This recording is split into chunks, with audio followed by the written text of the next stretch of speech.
Can people hear me? You want me to take it off? Yeah. Can people hear me? I think we're adjusting volume. This is partially a sound check. Oh, I think I can hear myself now, so I suspect you can hear me as well. I got a thumbs up from 3 different people in the audience, always a good sign.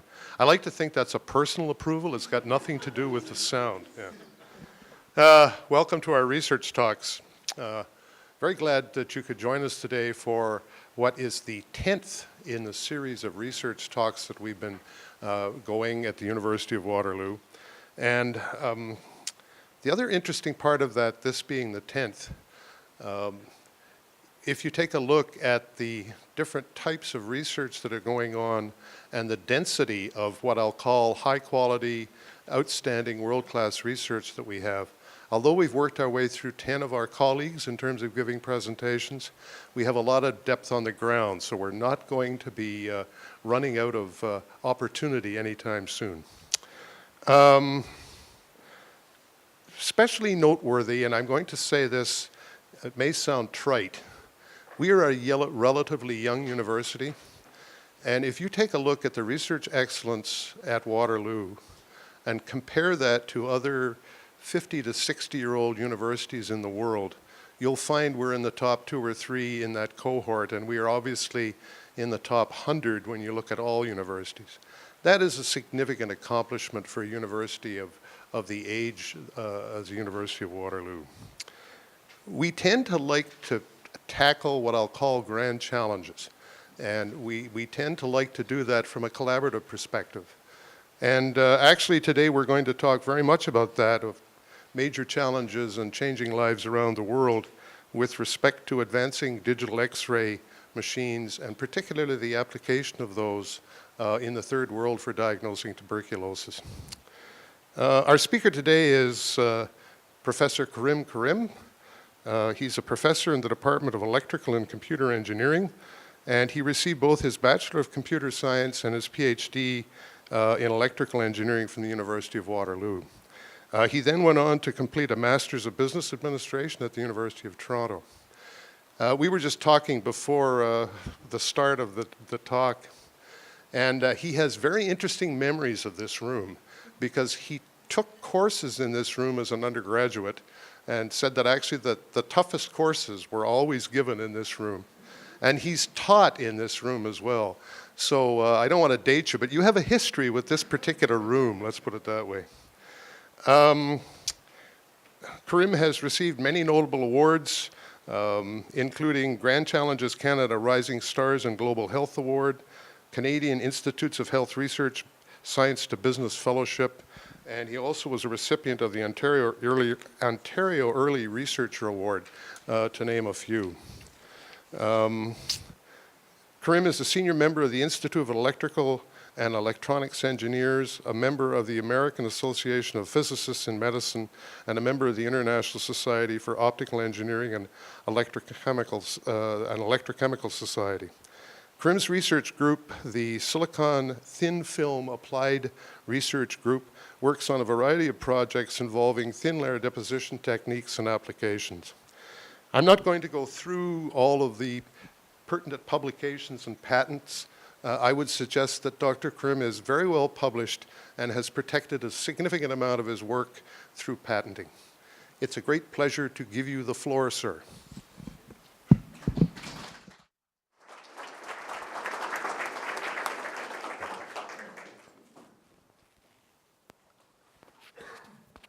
Am I live now? Yeah. I have a little bit of a cold today, so I can't hear myself speak, but if I'm too silent, just put your thumbs up.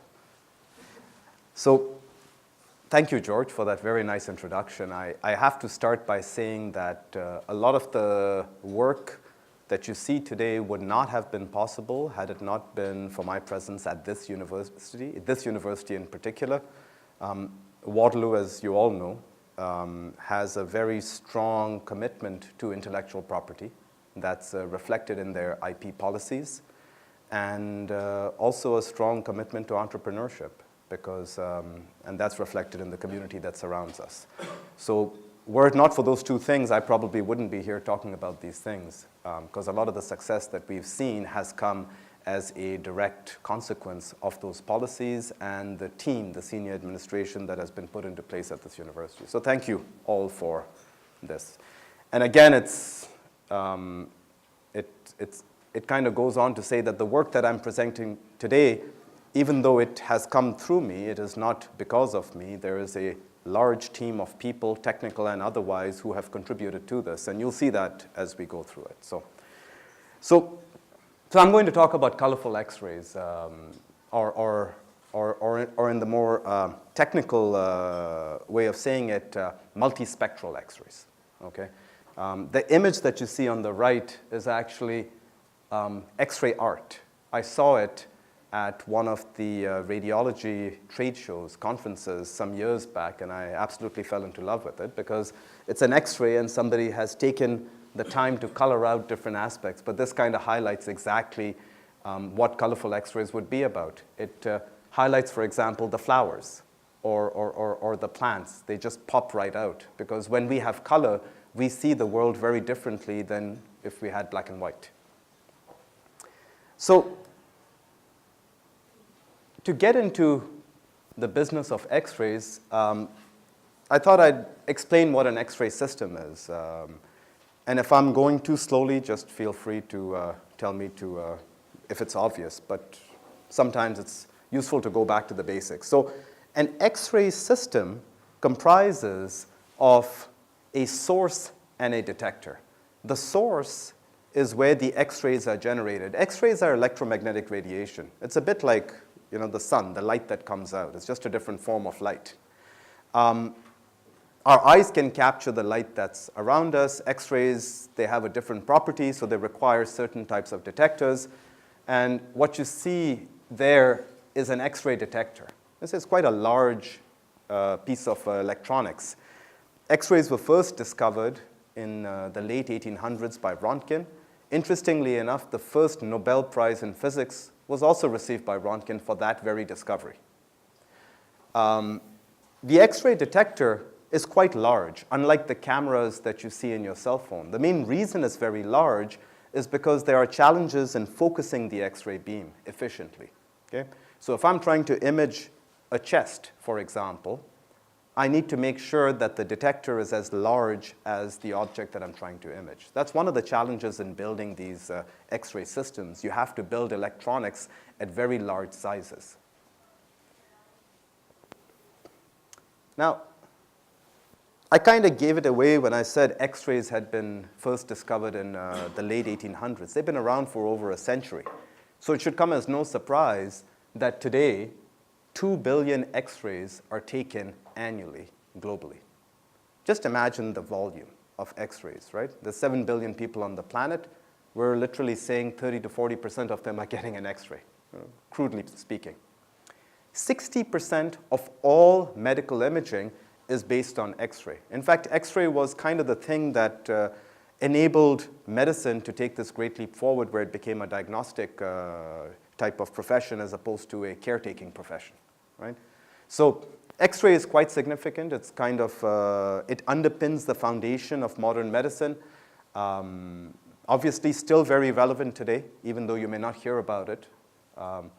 If you look at the types of X-rays that are taken, chest X-rays are probably the largest, maybe close to 40%, followed by the spine, and then the extremities, the abdomen, and other parts, right? So why would you need to take X-rays? Biggest reason is probably some kind of a pulmonary disease. If you have a cough that doesn't go away for like 3 or 4 weeks, the physician might say, go for an X-ray. Okay? That holds true in North America as it would in an emerging economy, like say in Africa. If you have a cough, the physician might be worried that you have tuberculosis. You break a hand, break a rib, that's an X-ray right away. Sometimes you go for an X-ray for a chest cold and you find out that you're a heart attack case. It picks up early signs of heart attacks, right? It looks for calcifications. It can pick up cancers. Right? So it kind of throws in there. Now, that kind of explains at least what X-ray is good at. There are things, of course, that X-rays are not good at, and that's part of the reason why there's other medical imaging modalities like CT or MRI that are also quite important. X-ray is good at seeing inside your body with very high resolution, but it's limited when it comes to differentiating between the tissues in your body. Your body comprises of many materials of different densities. You have bone, very dense. You also have soft tissue. That's not as dense. Okay?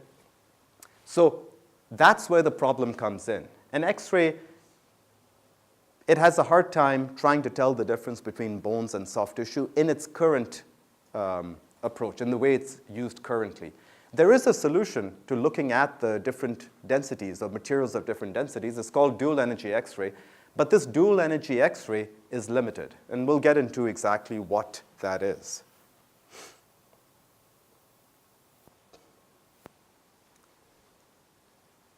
So now I kind of gave you an idea of dual energy. And so let me just kind of go a little bit deeper before I pull back and look at the application again. I promise I won't get much more technical than this. Okay? What you see here, in not very high resolution, is attenuation curves for different materials in the body for different energies of X-rays. Okay? X-ray is a penetrating radiation. If I take a low energy X-ray, it won't go as deep as a high energy X-ray. Okay? If I was to put it simply, a low energy X-ray is good for visualizing soft tissue. A high energy X-ray is good for visualizing bone. How does X-ray visualize anything? It's shadows of the interior of the body. So when I send in a high energy X-ray, on the film, I get a shadow of what's inside. Some of those X-rays will be stopped by the bone. Some of those X-rays will penetrate the bone. Adjacent to the bone, where there's no bone, all the X-rays go through. So if you think about X-ray film, just like photographic film, parts of the film will be more exposed, part of the film will be less exposed. And I get this shadow or an image, right? And that's essentially what a radiologist or a radiology technician would do. When you walk into a clinic, they size you up. They say, oh, this is the patient, male, so that automatically triggers a certain set of parameters on a model.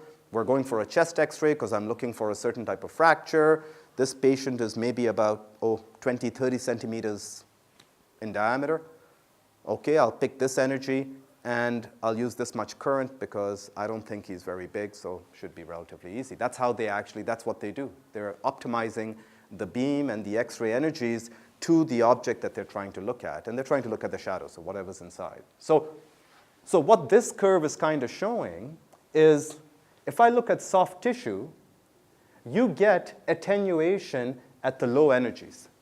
So if I'm trying to image the breast, for example, for a tumor or a calcification, I would pick a low energy X-ray, because if I was to pick a high energy X-ray, all of those X-rays would pass through the breast, and I would see like a black film, a completely overexposed film, right? If I was to try and do the same thing, a low energy X-ray, but I try and image bone, all the X-rays might be absorbed in the bone, nothing would get through, and I would get a white film, an underexposed film.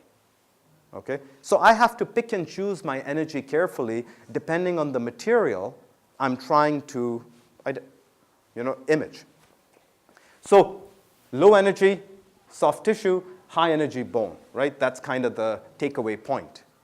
The point is, of course, today, X-rays are kind of an optimization task, because nobody gets 2 X-ray exposures. They get 1 X-ray exposure. So somebody goes in and says, I need a chest X-ray. It could be for lung cancer. It could be for a broken bone. The radiologist or the radiology technician will say, OK, let me pick some energy, 70 keV, hypothetically, right? And let's get an image out of that. What does that image look like?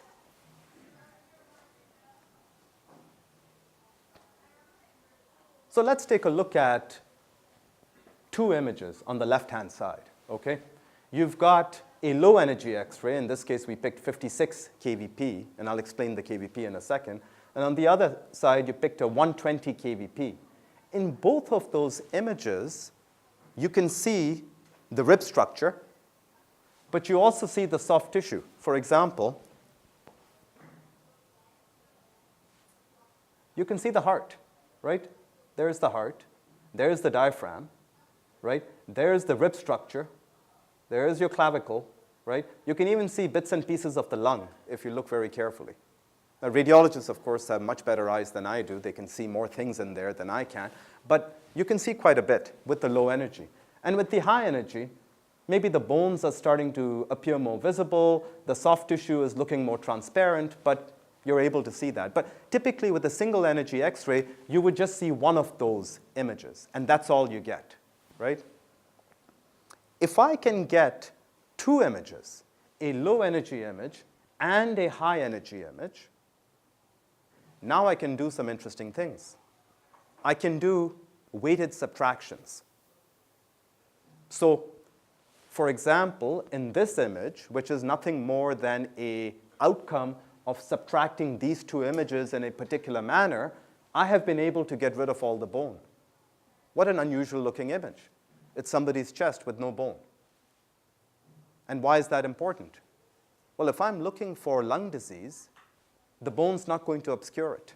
I'm not going to get confused if there's a bit of bone sitting there. I can actually pick up all the soft tissue that I want. And my diagnosis, my efficiency starts to go up. If I look at this image, which is again a combination of these images, in this case, I've hidden the soft tissue, I've subtracted that out, and I just left the bone. Now I can look for bone-related defects or artifacts or whatever. And I can do that very clearly. I can see things better. And that's really what dual energy is. That's what dual energy or multispectral X-ray is all about. You're able to visualize one material density or a material with a certain density irrespective of the other one. You're able to get rid of the other one from that, right? And that's a powerful technique. I'm not going to say I invented it because these images, this stuff has been around for 40 years. The first dual energy technology was invented when X-rays went from analog film to something that was an intermediary called computed radiography. Computed radiography, they had come up with a phosphor that could store image data, and then they used a photocopier to read out that data. It's a fascinating technology. It was called intermediate to digital, right? 1970, that's when it came out. And the day that technology came out, some people had the bright idea of saying, hey, we've got one plate that can pick up, why don't we just stack two plates together and try and get two images out of it? And so they did. And that's where all of this stuff came from. And they came up with this wonderful dual energy images. It never caught on. The idea never caught on. There's a lot of research about it. You can look it up in NIH or any of the medical journals. But the idea never caught on because it required the physicians to do something different. It required a behavioral change. That was a major, major impediment. The behavioral change was simply this. I now have to process two images, meaning I need two plates, I need to run it through a photocopier twice, and I need to register that image and then analyze two images. That was a major impediment. What people would prefer to do would be to say, X-ray didn't pick it up, okay, refer to CT, because 1970 is when CT was starting to gain prominence as well. So everybody jumped off onto CT, and CT started to gain a lot of steam.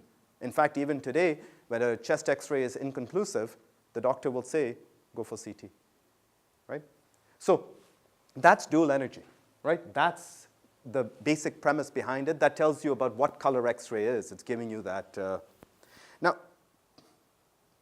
let's look at a few advantages of the dual energy approach. What makes dual energy so exciting, at least from my perspective? Okay? The major advantage, as I can see, is you can visualize calcifications in the soft tissue much better than you could with regular X-ray. And because I can pick up calcifications, I can now look for things like nodules in the chest. Why are nodules in the chest important? Two big reasons. One, lung cancer. Two, tuberculosis. Okay? Lung cancer is a major problem, and we'll get to exactly how major it is. And TB is already a major problem across the world. Okay? So nodules are key here. Now, I took a few images from some clinical sources because I find these fascinating, and I hope you do as well. Here are some advantages of dual energy when compared to regular X-ray. On the left is a standard chest image taken with a standard chest X-ray. On the right is a dual energy image. So in this particular case, that arrow, the radiologist can see that there might be a nodule there. I can't see it, and if you can, then great. You may have a budding career in radiology. But there's a nodule in there, but you're not sure. Now, this woman is 79 years old, and she has a history of smoking. On the right-hand side, you look at the bone selective image. So the bone image, not the soft tissue image. You look at the bone image, and what you realize is that the nodule is nothing more than some kind of a calcified bone. Okay? So it's not actually a nodule. You don't have cancer. This is good news. Didn't have to send the woman, 79 years old, for a CT. Right? Could make that decision off a simple X-ray.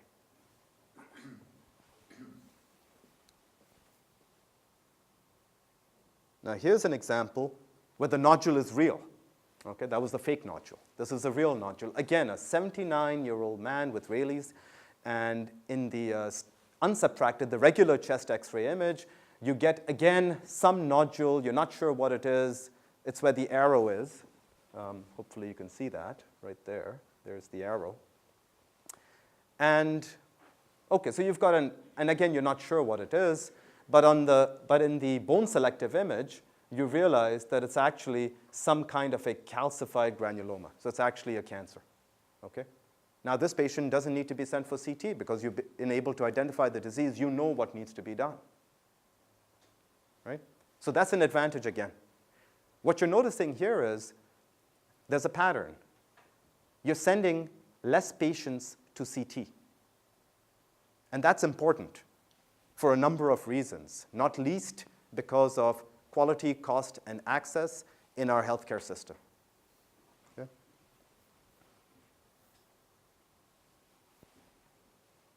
Now here's one, lung cancer. This is a good one.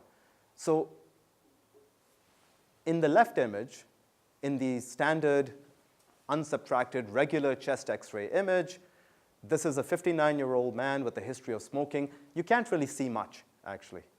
You don't even know if there is a nodule there, so you can't even say for sure that this person should be sent for a CT.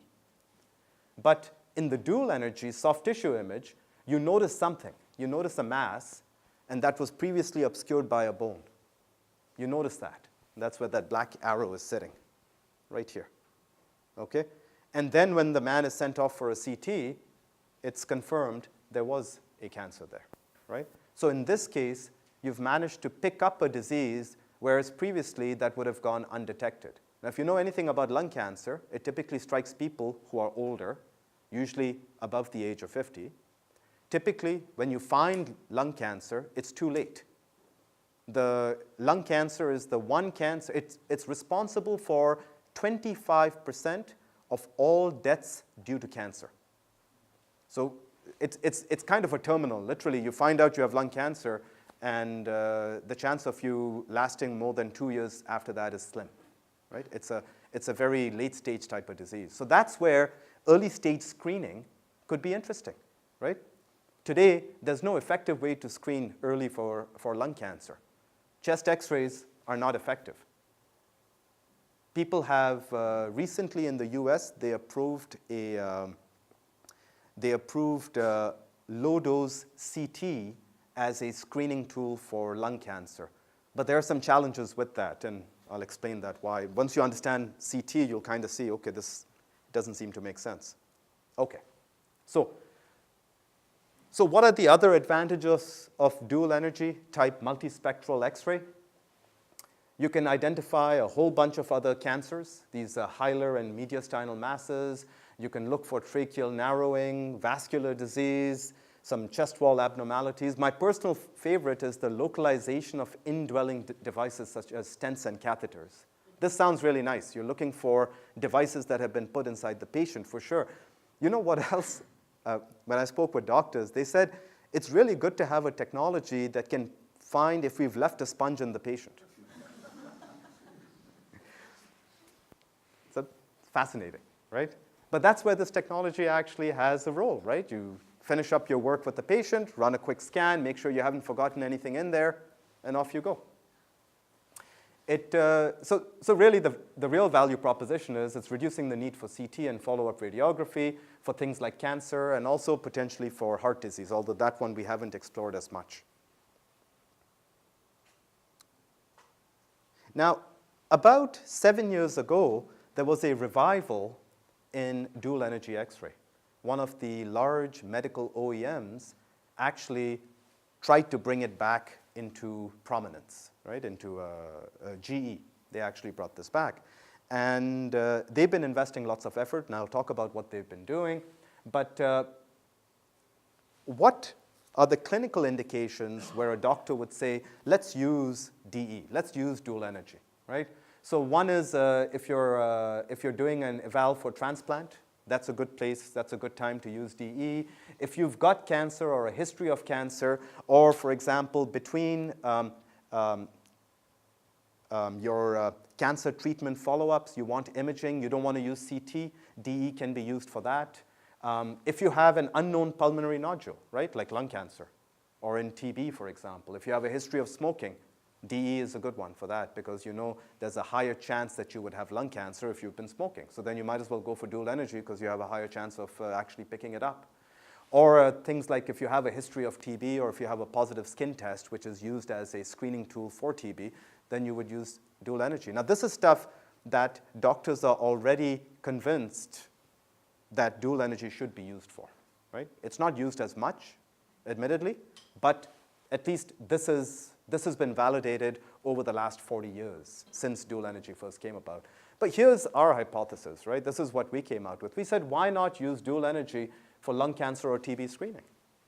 Because it's good at picking up masses, why not now create this technology for screening, right? Because what are the advantages of that?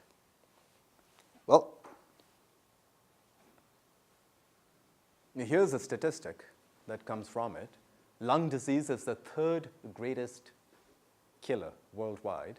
5 million deaths, okay? Of that, about 1.9 million are due to tuberculosis.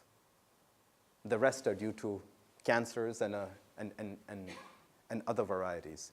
Where do these deaths take place? Here's another bit of data. Most of them, China, India, Pakistan, Bangladesh. That's a big circle right there. Quite a few of them in Africa. Okay? North America is not entirely immune. Still up there. You know? Annually. It's huge. It's yeah, exactly. So that's a problem. And there's no effective way to screen for things like lung cancer. Now, tuberculosis, there are effective screening techniques right now, but they're very expensive, which kind of makes me say screening it sounds like an oxymoron, right? If I have a method of screening, but it costs me $25 a patient, then that's not a screening tool. Like, nobody can afford it, right? So you need a low-cost way to screen. That kind of underpins the whole concept of screening. So there's no such thing like that as of today. If I talk CT, for example, people will say, well, what about low-dose CT as a screening tool for cancer? I would say it doesn't make much sense to me because if you've looked at a CT machine, you'd be lucky if you can run 2 patients an hour in a CT machine. Well, 2 patients an hour. Screening by default, you're looking at a population that you don't know has disease. So whole diagnostics is when you look at a population that you know has at least some indications of disease. They've either presented themselves, they're sick, or through some other method you know that there is a history or something there. But when you look at screening, you're looking at a general population. You don't know who's diseased and who's not. So you've got to run a lot of people through it. That means the test has to be low cost, it has to be fast, right? Throughput, it can't be too resource intensive, otherwise you can't screen. So that's a big pain point still today from a screening perspective, right? So I've kind of built up DE a lot, right? And I haven't really talked about solutions and technology. So let me get to a little bit more of the tech side, right? Here's today's solution for dual energy, okay? This is the technology that is currently in the market through General Electric. What they've done is they've created a special X-ray source, and this X-ray source is able to switch between the two energies. So it's able to fire off a high energy beam, and then it switches and fires off a low energy beam. And you have a detector, and the object goes in the middle, and you're able to acquire a high energy image and a low energy image. Now, mind you, you've taken 2 X-ray exposures. This is a little better than in the past, where I would have to do 1 exposure, tell the patient to hold their breath, quickly take a second exposure, and then try and make things work. So this is still better than what used to be out there, right? But there's still challenges. First challenge, you've got 2 X-ray exposures. Most doctors won't be thrilled by that. Most people won't be thrilled by that. Second problem, there's a time delay between the high energy exposure and the low energy exposure. That time gap, you can ask a patient to hold their breath. You can't ask them to stop their heart. You're taking an image in the chest, that heart's going to be beating, you're going to get a motion. And that motion will give rise to a motion artifact in the image, and that causes difficulties in diagnosis. You're going to miss information in the middle part of the spectrum. I'll explain why that's actually an issue. This is something that the doctors today actually say is the main reason why dual energy hasn't caught on. And lastly, it's a much more expensive system because of a new source that requires you to change out the entire system. The cost of this starts to approach CT, so that's not so interesting, okay? Now here's what we proposed. We proposed something called a triple energy detector, okay? Not a dual energy detector, but a triple energy detector. In our approach, we take 3 digital detectors and we stack them on top of each other. We rely on the property that X-rays absorb differently in different thicknesses of semiconductor in order to separate the spectral information. So for example, the first detector will stop the low energy X-rays, the second detector stops the middle energy X-rays, and the last detector stops the high energy X-rays. You'd be saying, those X-rays, I mean, what kind of X-rays? Are they monoenergetic? Like, how are you able to do this? I'll get to that in a sec. But assuming we can do this, there are certain advantages to this approach. The first advantage, you're acquiring the image with 1 exposure. So you're aligned with the way the system is currently. 2, you acquire the image simultaneously. There's no motion artifact. Again, that's a huge improvement. 3, we have a middle detector that picks up the mid-energy. So no information is lost. And lastly, these 3 detectors, we have a technology that allows us to package it in the same form factor as a regular digital detector. So it's a retrofit solution. And that's very important because most hospitals don't want to change out a full room, but you might want to just swap the detector. And that's a relatively low expense compared to buying a new X-ray system or a new CT system. Okay? So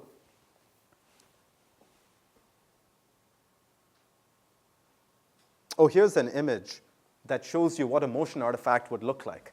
So here's a motion artifact, okay? Right there. You can see that, right? So that's a problem. This type of artifact is a problem because you can see the heart was beating and this makes imaging difficult. Now if I get to, so let's talk a little bit about the X-ray so we can understand what we mean by this triple energy and how we're separating the spectrum. And here's an X-ray spectrum. Let's start off with that. When we talk about an X-ray, like a 70 kV X-ray, it's not actually monoenergetic. The only people who can afford monoenergetic X-rays are the people in synchrotron sources, like the Canadian Light Source, or in the US where they have those synchrotrons, and they're quite expensive. Hospitals can't do it. So most X-rays end up being polychromatic, even though somebody might say 80 kV X-ray, what they really mean is a spectrum that covers everything from 0 to 80, where 80 is the maximum. Okay? So you have a low energy X-ray here, you have a mid energy X-ray here, and you've got the high energy X-ray here. Okay? So when you go for an X-ray, the doctor is actually picking some, or the radiology technician is picking some energy that they think is suitable for you, and then there's an average energy that they know, and they say, okay, this is probably the best. Right? That's how they think about it. But that's my point. An X-ray spectrum actually contains all those energies. Now, what happens with the dual energy approach? With the dual energy approach, you have a low energy beam, a spectrum, and you have the high energy spectrum. Okay? Notice the spectrums overlap. If the spectrums overlap, I can't tell what information on the low energy is leaking onto the high energy and vice versa. Therefore, the image that I get, it's not a good image. It's not effective because my high energy beam contains low energy information and my low energy beam contains high energy information. It's very hard for me to pull the two apart. That's an issue as far as dual energy goes. That's the middle part of the spectrum that we're talking about. Now, the companies, people who are working with dual energy, they've come up with ways to reduce this overlap. They'll use filters, they'll use lots of little tricks. But the short of it is, the more filters you use, the more radiation you have to use because you're reducing the total amount of X-rays. And if you can't get proper spectral separation, then you're not able to distinguish between the materials as effectively. So what typically ends up happening is a doctor gets a dual energy image and they say, okay, but now I need a regular X-ray as well. So if I need a regular X-ray and a dual energy X-ray, well, you know what? It's like I've had doctors tell me, I don't want to hear if you've got dual energy. It's awful, right? But there's some places in the US, like the Mayo Clinic in Texas, for example, they've switched to dual energy completely. They won't do regular X-rays anymore because they think this is the wave of the future, and you know there are hiccups, but they're worth it. So there's a lot of conflict because of this particular issue. Now here's triple energy. These are the X-ray spectrums in a triple energy type system, okay? So you have a low energy, this is the blue line, you have the middle energy, the red line, and you have the high energy, the yellow line, okay? Now I've increased the number of variables and the levers that I have at my disposal. I could take the low energy, subtract the middle energy, and that spectrum looks pretty neat to me. Or I could take the high energy, subtract the middle energy, and that spectrum looks pretty clean to me. Or I could average the high and the middle energy, or the middle and the high energy, and get two different spectrums. By doing this type of spectrum manipulation, I can now target bone, soft tissue, calcifications, pretty much any material density that I want because I have that third energy at my disposal. And it's kind of intuitive. Our eyes use red, green, and blue. They don't use just red and blue or green and blue, right? They use red, green, and blue. That's kind of the point. When you have three energies at your disposal, you're able to do a number of different things. And that's what kind of allows you to overcome the existing challenges. Now, the triple energy, that's something that that's an idea that we came up with. And one of the challenges, of course, with triple energy, and you can kind of see that, is you've got detectors stacked on top of each other. So radiation has got to go through the detector. That means the radiation is going to be going through a lot of electronics. So your electronics better be resistant to radiation damage as point one. Two, your electronics better be cheap Now you're using 3 times as many electronics. In the past, you only had 1 set. Okay? So this was the other part of the innovation. We actually innovated our own set of X-ray detector electronics. So this is what everybody else is using today. The way it works is X-rays come in, they strike a scintillator material that generates light. That light then goes into a light sensor that converts that light into electronic charge, and that charge is then read out using a bunch of transistors. The problem with today's technology is that the light sensor and the transistor layers are coplanar. The light sensor is also a very specialized sensor. It's something that you need typically $100 million to set up a factory to build it. Very specialized technology. We came up with an alternate. We take a lateral light sensor and we put it on top of a transistor layer.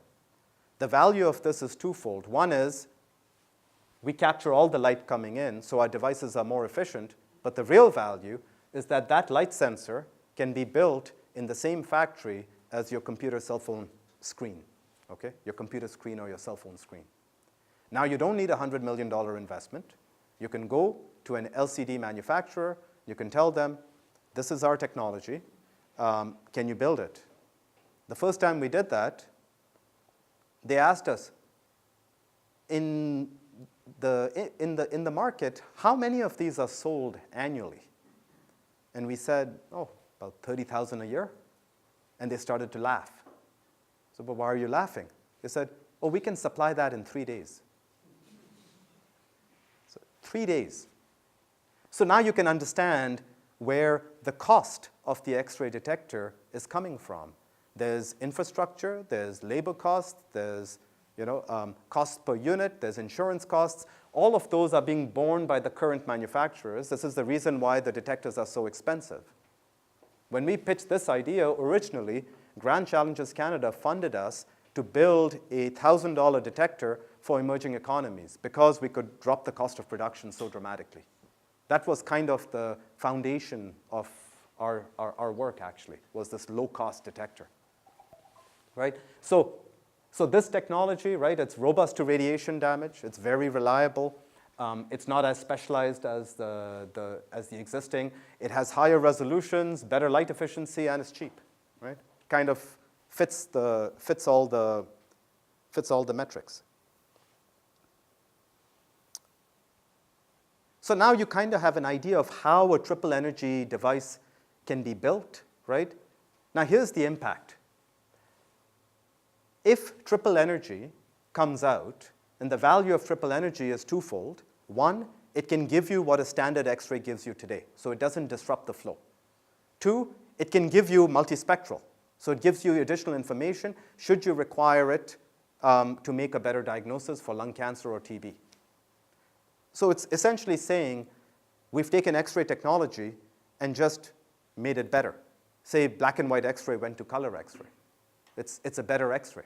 If it's a better X-ray, the biggest advantage is you can reduce the amount of CT procedures. Today, there's backlog on CT. A CT system costs $2 million. You can do things with X-ray. Your cost reduction comes down. Your dose reduction comes down. CT requires a lot more dose than X-ray. Right? Let's take, for example, a little X-ray versus CT chart. An X-ray system costs $150,000. A CT system will cost you at least $1.5 million, all US dollars.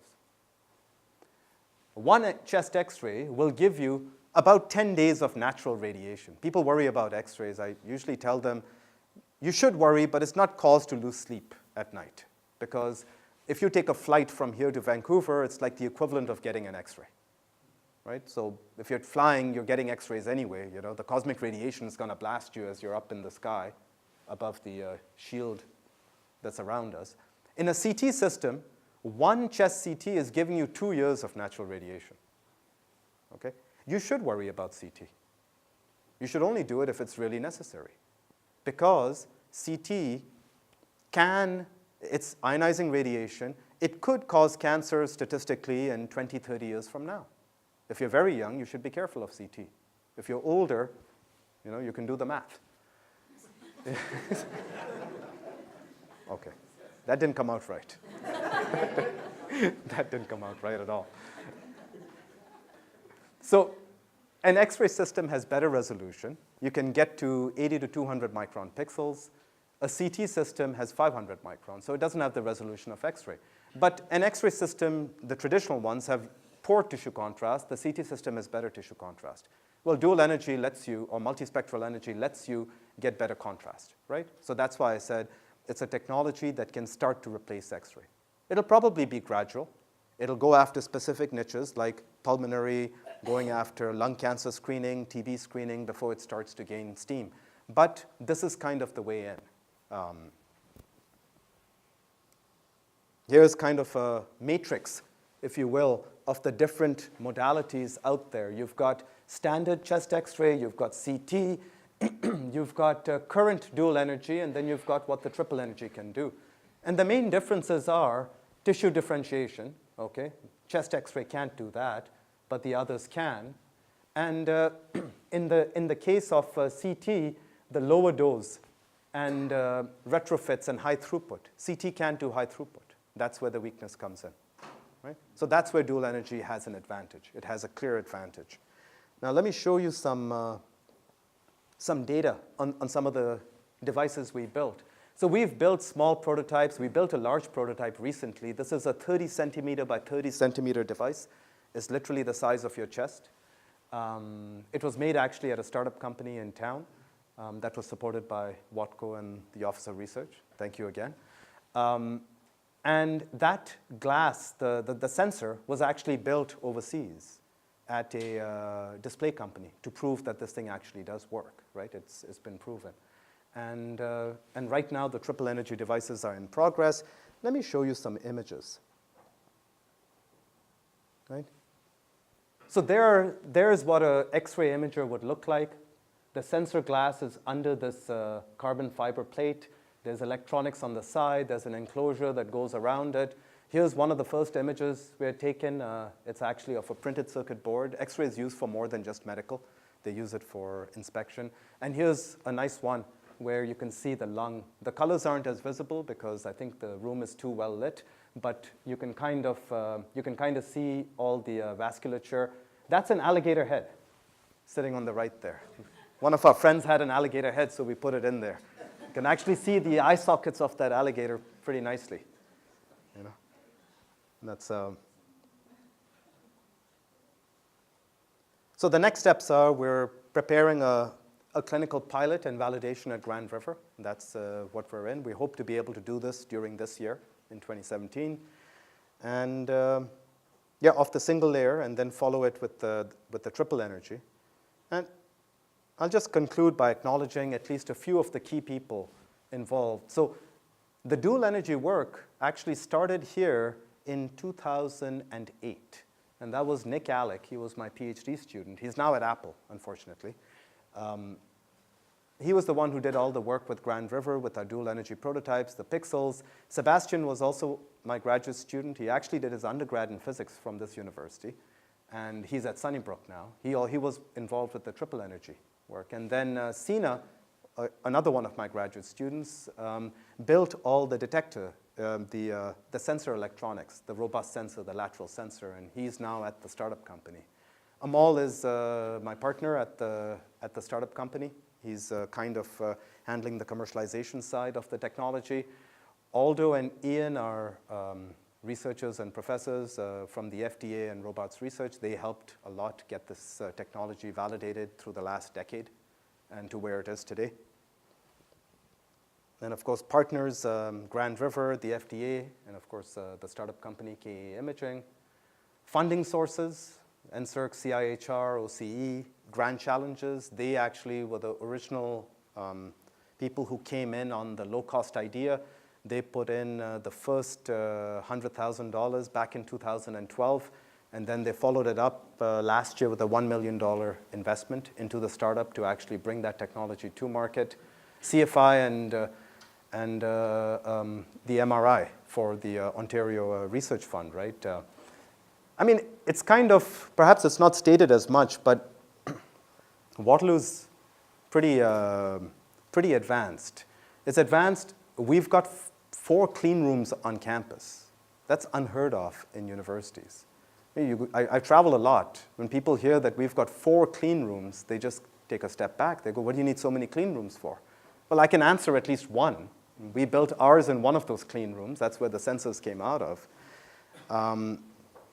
And just to give you an idea of this, of the advantage of having those clean rooms, and this is the part that blows my mind, right? Here's a progression through images of the technology, say, over the last 2 years.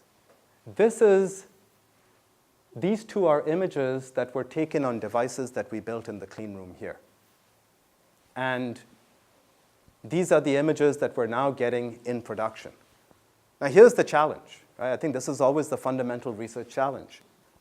Who can look at this and recognize that this can become that? That's a tough question. I don't know if I have an answer to that. I'm lucky that a number of people took a lot of gambles on what I said. I sweet-talked my way through a lot of stuff, but that's pretty interesting, you know? When I first went out with this to show people, hey, this is what we've got, this is what I was saying. I was saying, look, we've got an X-ray imager. That's 4 splotches of light. Like, what does that mean? Well, that's where imagination comes in, right? That's exactly what it is. And if you look at it, it's an exponential type of relation. Took a year to go from here to here, but just a few months to be able to see that change coming in. So that's my point. We have clean rooms. They're wonderful. There's a lot of good stuff in there.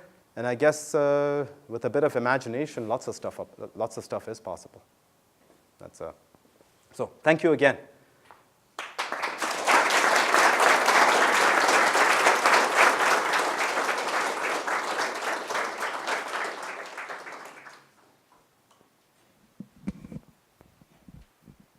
I've recovered the microphone.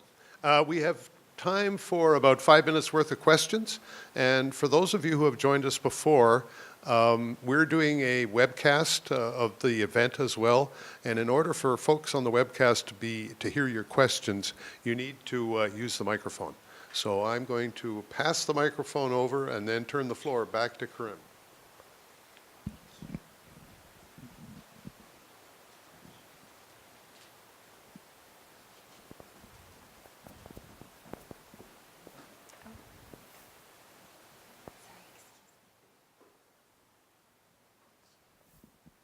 Hi, Karim. On slide 23, you had, on the bottom of your matrix, you had 3D scans. And that's very fascinating to me. And I wonder if you could comment on extending your triple energy to 3D scans for, say, competing with MRI.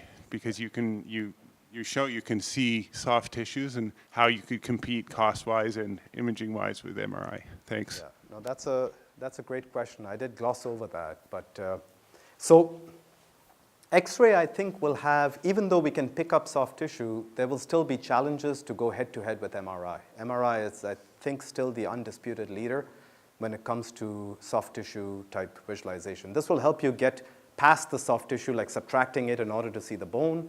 But I don't think it can take on MRI directly. It's better. It'll be a good adjunct or adjacent technology for CT, but not so much for MRI. But where that real time will make a big difference, and that's a gaping hole today in the landscape, is in cardiovascular disease. So for example, you go to a OR, somebody is doing a cardiac intervention type of surgery. This type of technology now can be used in the OR on that patient. There's nothing today that can do that. If you try to wheel a CT system into a room, it's not going to happen, right? X-ray is not going to give you the visualization. But this type of system in a real-time triple energy type configuration could enable you to do a cardiac cath type suite. That would be, I think it would be revolutionary. Yeah, so that's part of the long run. Yeah, absolutely.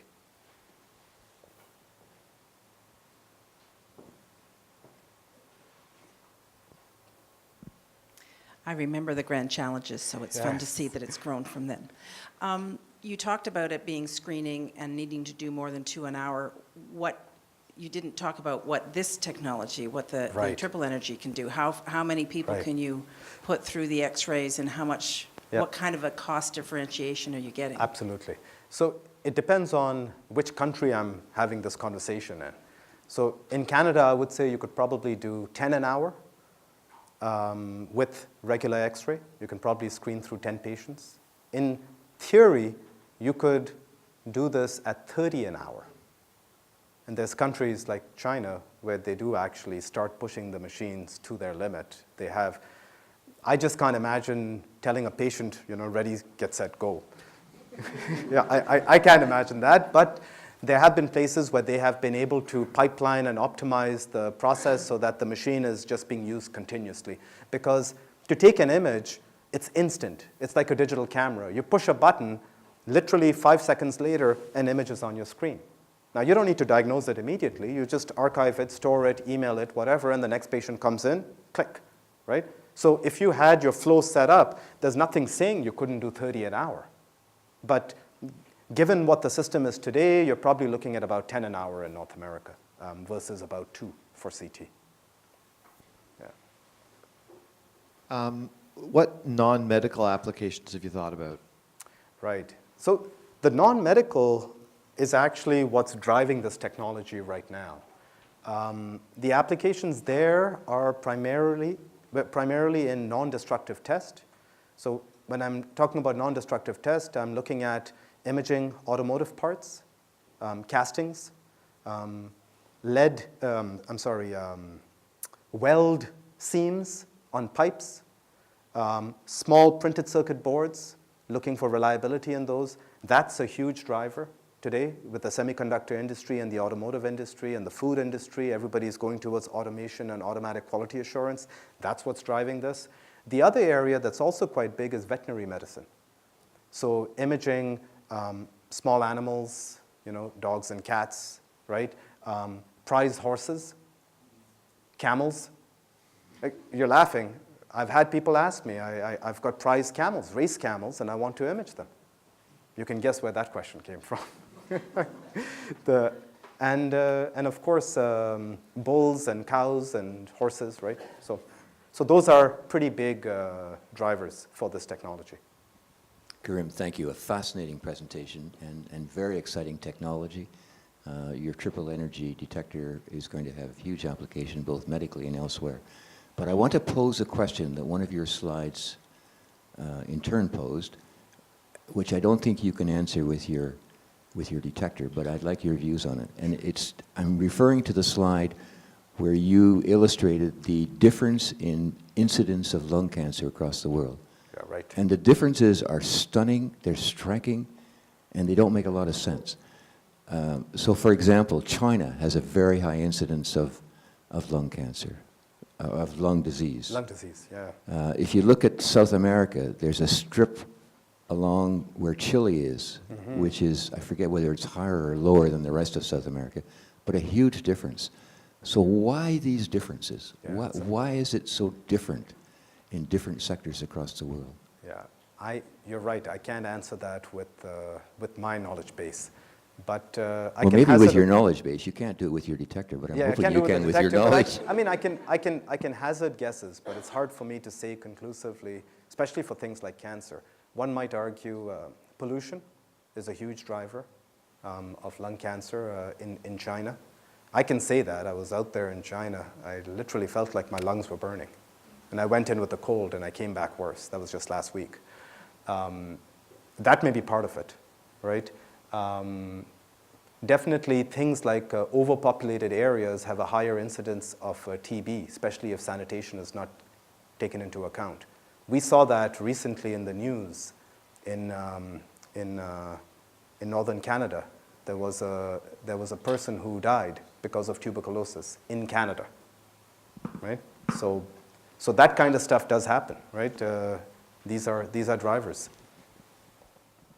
Karim, I also wanted to thank you for this absolutely fabulous presentation. That was great. But you also showed us that the value of these presentations is fantastic for a wider audience, you know, to benefit from your work.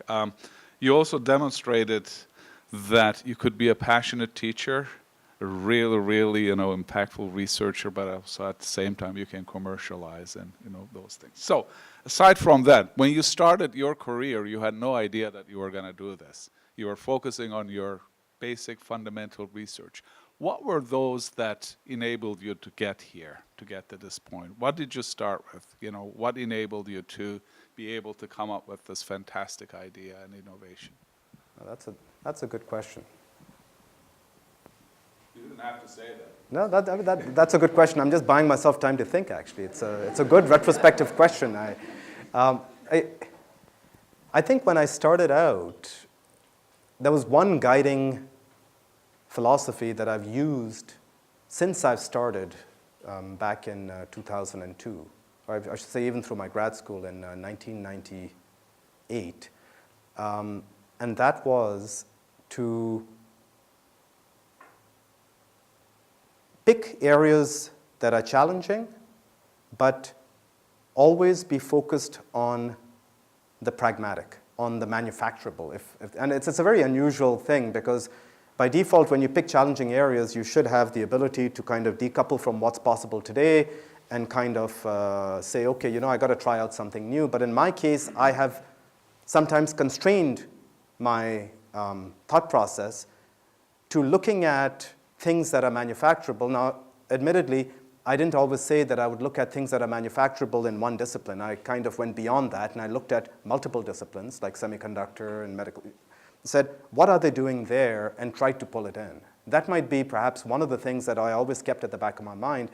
The other thing, the other commitment I made at the very start was that I was going to work in X-ray detector technology for the indeterminate future. There were opportunities. I know the funding agencies tend to give different priorities depending on the flavor of the year or the flavor of the decade.